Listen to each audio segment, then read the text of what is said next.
تصميم البيت لكبار السن مو بس ذوق، مسؤولية. اليوم راح أساعدكم تهيئة منزل آمن ومريح ويخدم احتياجات أحبائنا كبار السن. خلكم معي.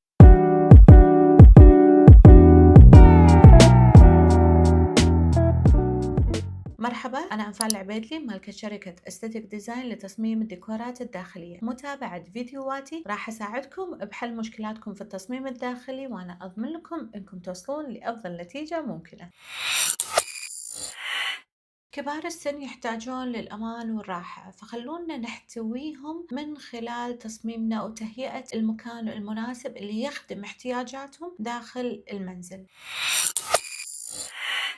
أول نقطة عندي الأكسسبيليتي اللي هي سهولة الوصول. أول شيء لازم أراعيه وأفكر فيه سهولة الحركة داخل البيت، فيفترض أنه يكون عندي ممرات مفتوحة وواسعة بحيث أن كبار السن لما يتحركون بكل أريحية، سواء كان معهم عكازة أو كرسي متحرك اللي هو الويل تشير. بالنسبة للغرف الأساسية مثل غرفة النوم، المطبخ، الحمام، يفضل أنها تكون بالدور الأرضي بحيث أن احنا ما نتعبهم في استخدام هذه الغرف. وعشان تساعدونهم في سهولة الحركة تقدرون تحطون مقابض سواء على الأسرة أو على الأرائك بحيث أنه يقدرون يتحركون سواء بالقيام أو الجلوس. هذه التفاصيل الصغيرة راح تفرق جدا مع كبار السن بحيث أنه يحسون بثقة أكبر ونفسيتهم تهدأ أكثر لما يتحركون داخل البيت وما يحسون بالعجز.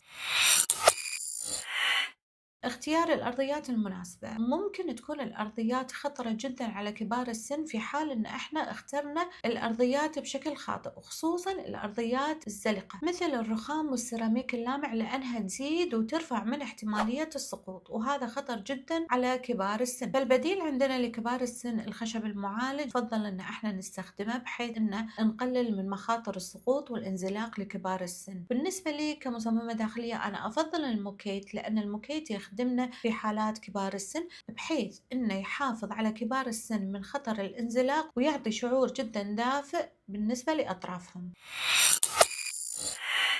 كبار السن مع الوقت يضعف نظرهم شوي شوي، فلازم نحرص على الإضاءة الواضحة بكل مكان ولكن تكون غير مزعجة، بمعنى نستخدم الإضاءات الدافية بالممرات والأماكن الضيقة بحيث إنها تكون غير مزعجة وبنفس الوقت تنور لي الأماكن اللي يحتاجونها. وبالنسبة لي أنا أفضل هذا الترك البسيط، إن إحنا نضيف حساسات الحركة على الإضاءة، فالإضاءة راح تشتغل أثناء الحركة. هي فكرة بسيطة ولكنها فعالة جدا لكبار السن. يفضل أن مفاتيح الإضاءة لما نصممها بالمخطط الكهربائي أن نخلي المفاتيح على مستوى جيد بحيث أنه يسهل الوصول له من غير أي تعب.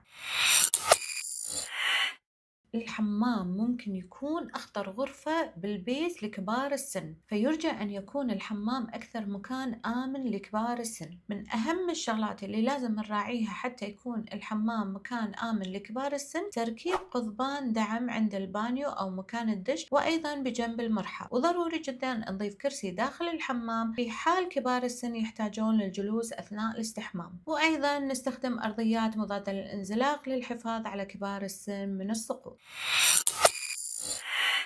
تأكدوا أن الراحة تبتدي من اختيار الأثاث المناسب. يفضل أن احنا نختار ارتفاع الأرائك والكراسي يكون متوسط بحيث أنه يسهل عليهم عملية الجلوس والقيام. نبتعد عن الزوايا الحادة في اختيار الأثاث، ويفضل أنها تكون دائرية وناعمة بحيث أن نحافظ على كبار السن من الصدمات المفاجئة اللي ممكن تضرهم بسبب هذه الزوايا الحادة. مثل ما الزوايا الحادة احنا نتجنبها عند اختيار الأثاث للأطفال وذوي الاحتياجات الخاصة، وهذا الشيء ذكرته بالفيديو السابق تقدرون ترجعون له وتستفيدون منه. نفس الشيء احنا نراعي هذه النقطة عند كبار السن. وعند توزيع الأثاث يفضل ان احنا نخلي مسارات حركة جدا مريحة بين الأثاث بحيث يسهل التنقل ما بين الكراسي والأرائك من دون أي إزعاج لكبار السن. كبار السن مع ضعف النظر ممكن يواجهون صعوبة في تمييز الأشياء، فيفضل اختيار الألوان يكون على أساس تباين واضح بينهم. مثال، ممكن نخلي لون الأرضية بلون معين، فنخلي التباين بين الأرضية والجدران اللون يكون جدا واضح مختلف. بمعنى خلونا ناخذ الألوان الهادية وهي الأفضل واللي أرشحها لتصميم المكان لكبار السن. خلونا نقول الأرضية ممكن تكون بيج، أما الجدران ممكن نخلي نخليها بلون الأزرق السماوي الفاتح. فإحنا بهالطريقة اخترنا تباين جدا واضح بين الأرضية والجدار، ومع ذلك احتفظنا بالألوان الهادية اللي تأثر بشكل إيجابي على نفسيتهم. وأهم شيء عندنا نفسية كبار السن، هذيلا أحبائنا، فأكيد إحنا نبي نحيطهم بالطمأنينة والحب والأمان. وآخر شيء ممكن نستخدم تقنيات مساعدة إذا كانت متوفرة لكبار السن. مثلا عندنا أجراس ذكية ممكن يضغطون عليها في حال إنهم أحسوا إن في خطر على صحتهم، وممكن نستخدم حساسات تنبيه للطوارئ، وحتى كاميرات مراقبة داخلية للحفاظ على صحتهم وسلامتهم داخل المكان. ومع هذا لازم ناخذ بعين الاعتبار احترام خصوصيتهم داخل غرفهم.